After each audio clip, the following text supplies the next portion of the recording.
welcome back to another video. I am so sorry, it has been a good few weeks since I last uploaded, so apologies because we're meant to be doing this weekly, but it is at a bit of a manic time of year and this time of year is just mental. So trying to find the time to film weekly is a big struggle. Like I've said, most of the time I end up filming at weekends, but it's just been so busy during the week that at weekends I'm just like half dead. But we're here today and we're going to do a new video, and as you've probably seen by the title, today I'm basically going to be talking to you about how I prepare for my tax return as an LTEC and being self-employed and all of that crazy stuff. Now, when I first thought about becoming self-employed, this was the one thing that put me off being self-employed. Doing my own tax return and sorting out all of my own national insurance and all of that crazy stuff was a big thing for me. I was very, very scared about it. Didn't really know what I was doing. It was just like the unknown, and the fact that I'd never done it before, it was just something that really, really worried me and kind of put me off for a little bit. But now that I've done it, I'm here to tell you that it's really not that scary. I do have to admit, I don't do it all myself. I basically decided that I was going to pay an accountant to help me, and it was not out of laziness. What it was is that I didn't want to do anything wrong, and there's no kind of, like, you're not taught this stuff in school. Like, I didn't want to do anything wrong because the taxman is not the person you want to be on the wrong side of, and I didn't want to be not doing something that I was meant to be doing by just not being knowledgeable about it and not knowing that I have to do things, and just it was very new to me, and I thought I just want help. So basically I spoke to an accountant. They helped me out with my first tax return, so I have already done one. So this isn't the first one that I've done, but basically what I wanted to do is I wanted to talk you through everything that I do, how to prepare for it, because just because I have a help of an accountant doesn't mean that I do nothing. I still have to prepare all my paperwork, prepare it all to be able to hand over for them to basically submit it. So I'm going to talk you through everything that I do, and it is something that I should be more on top of so that it's not as much of a slog when you get to the end of the tax year and you have to do it all. But keeping on top of it is pretty difficult, but if you do keep on top of it and you just basically visit it like maybe at the end of the month, you would save yourself a lot of time and a lot of stress knowing that it's all just there ready. But yeah, so basically I'm going to tell you how I sort everything. This, I've literally just finished like getting all of my paperwork ready, so it's all here.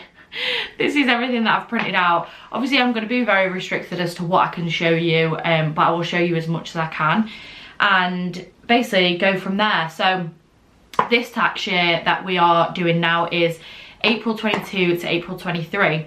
So basically what I do with my appointments, so obviously you're going to have your income and your expenditure. So bear in mind, please, I'm not a professional with this. If you really need help with something, then maybe speak to a professional. I'm not a professional at all, but I'm just telling you what I do. So essentially with my appointments, what I do in my diary, so my day-to-day work diary, what I'll do, what information I'll have from in that thing is the date, the time, the client name, the service, and how they paid. So that is basically how I input my expenditure, no, not my expenditure, my income. So I do that every single day. So at the end of every day, obviously you'll have in your diary anyway, you know, the people that are booked in, what time and what they're booked in for. But at the end of every day, what I'll do is I'll go in and I'll write the amount of the appointment, so the total for whatever they had, and I'll also put at the end how they paid, so that then there's no reason for me to forget anything. At the end of the day, I'll know how much they paid and how they paid when the day is over. So I'll just input that into my diary. And then what I'll do is, once I've got all that information in my diary, I've just got one place where all of that information is, and then I can input it into a spreadsheet. So what I do is, I actually don't have like a set amount of months or anything like that I do when I think I need to update my spreadsheet. I just kind of do it when I think, oh, I should probably update my spreadsheet. So this is going back to, if you did this at the end of every month, it'd be really helpful because then you wouldn't have to input a load at once. But I don't do that because I'm naughty. I just should listen to my own advice. That's my problem.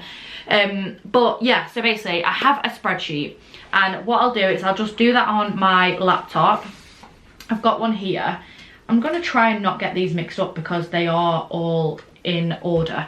But essentially, so like I say, the first month is April 2022.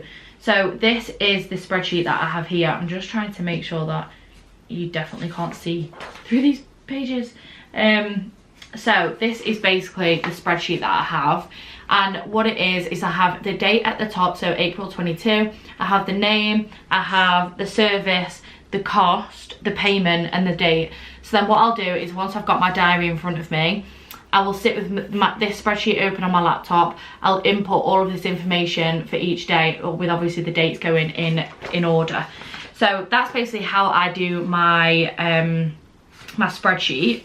So that's how I do my spreadsheet. They are the columns that I put in my spreadsheet and just input all of the information for each month. So I just start off from April. I go from the start of April to the end of April, and then I'll start a new page for May, and then June and July and so on. So that's how I have my spreadsheet. It's all, I think mine is on the is it the numbers? It's on like the numbers app on the MacBook that I have. But if you have like a Word laptop, you know, a laptop that has Word or anything like that, you can just do it in like Excel. But yeah, so that's exactly how I do it. And then basically when I get to the end of the month, I'll tot up the total and just pop it at the bottom. So that then when you are coming to the end of the year, you can print out each month and you know your income for each month. So that is how I do my income spreadsheet. Then with your invoices, what I will do is you should print them off as and when you purchase. So as you purchase, if you just printed the invoice off, then you'd save yourself a lot of time, and that is how I should do it. But sometimes you're just ordering things in a rush and you forget. But what I basically do is I have in my notes the companies or the websites that I order from. It's very, very few and far between that I'll buy things in an actual shop. But if you do buy things in an actual physical store, like if you went to like Alan Howard or anything like that, because there is an Alan Howard near me. So sometimes I do go there if I'm really stuck for something, you know, if I don't want to wait for the delivery times, then I can run there and just make sure you get a receipt.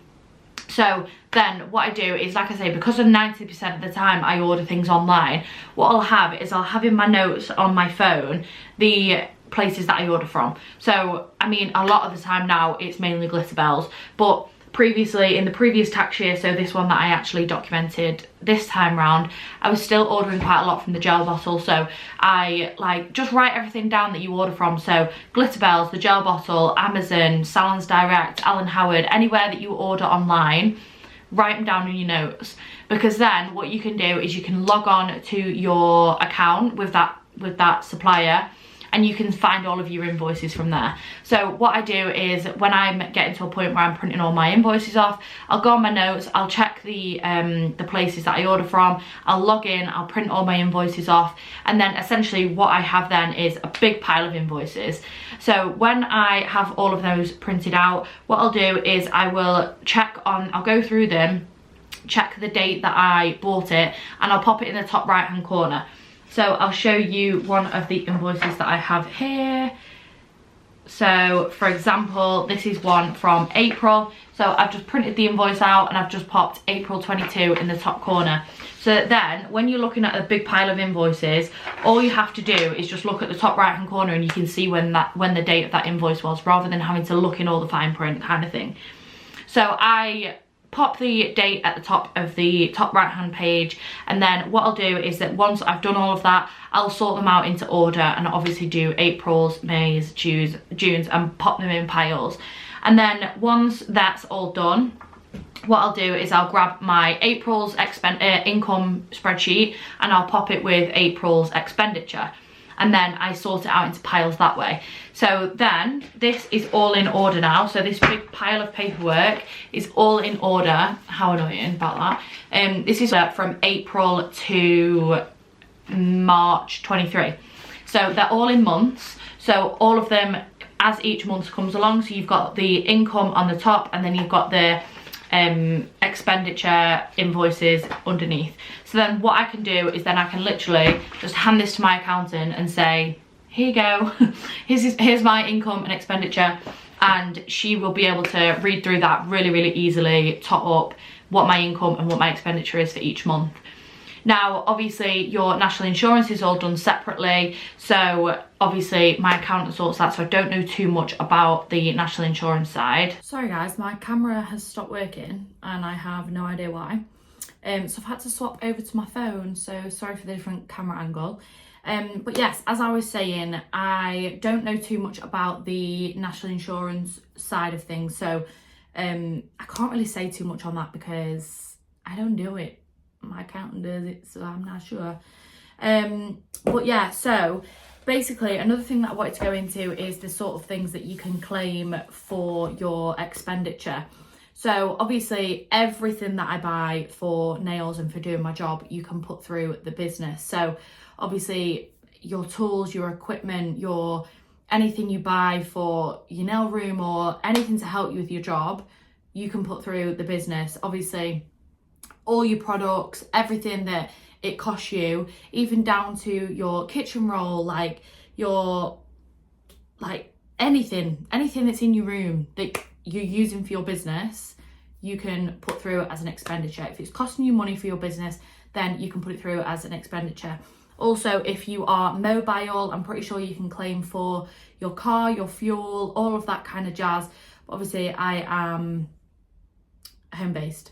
I'm pretty sure there's all sorts that you can claim for, but again, this is something, another reason why you should definitely speak to an accountant or somebody that can help you, because they know all of this. They do it for their job every single day, and they know what you can claim for and what you can get deducted from your tax. So yeah, just have a chat with them. It's always really helpful. It wasn't that as expensive as I thought it was going to be to have an accountant help me with it. And it's always worth it because they know they are very knowledgeable on this kind of topic, and yeah, they're only there to help you. So definitely have a chat with them about it. But anything, like I say, anything you purchase, anything that is in my nail room right now, or anything that I buy for my business, then I can put through. So don't be afraid of spending for your business because it gets deducted from your tax anyway. So yeah, that is basically everything that I do to prepare for my tax return. I'm trying to think if there's anything that I've missed, but I don't think there is. Again, it's not something that I can't really go into too much detail about because I don't want to give you any false information. Basically what I wanted to do was just kind of tell you exactly how I do it, and hopefully there was some tips in here and a few things that you found helpful. I'm keeping my fingers crossed.